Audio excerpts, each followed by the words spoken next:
Aegon now ruled 2 of the 7 kingdoms, but he would no longer be able to take the rest piecemeal. For the first time in thousands of years, the kings put aside their squabbles and joined forces against a common enemy.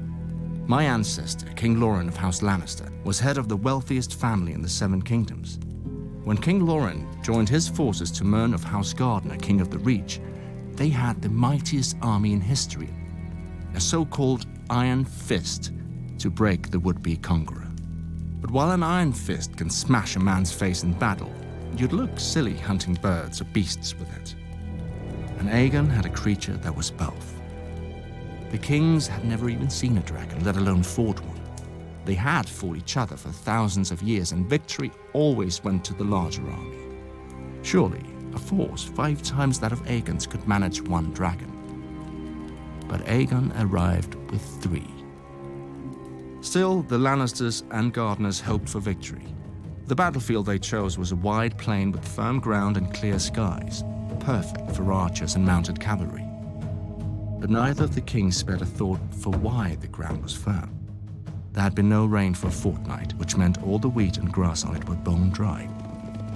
Perfect for dragons. At first, the kings looked like they would emerge victorious. When the horn blew for battle, their armies swept around Aegon's flanks, and their iron fist of mounted knights smashed through his center before the dragons could even enter the fray.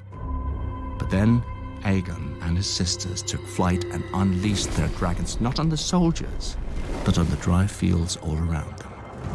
The iron fist unclenched and became a hand outstretched for mercy. As Aegon promised, he had none. More than 4,000 men died in the fires, another 1,000 escaping them. Tens of thousands returned home as monsters, burned and scarred beyond recognition. House Gardner never returned at all. The Field of Fire, as the singers call it, claimed the last of the Gardner line, and House Tyrell rose in their stead as Lords of the Reach and Wardens of the South. As for my illustrious ancestor, when King Loren saw the battle was lost, he rode through a wall of flame and smoke to safety, or at least to a heroic capture a day later, where he laid his sword before Aegon and knelt. Aegon, true to his word, spared him and confirmed House Lannister as Lords of Casterly Rock and Wardens of the West. Why wouldn't he? A Lannister always pays his debts, and now we owed our lives to the crown. That was worth centuries of subservience at least. Besides, Aegon had a fetish for collecting swords, not heads.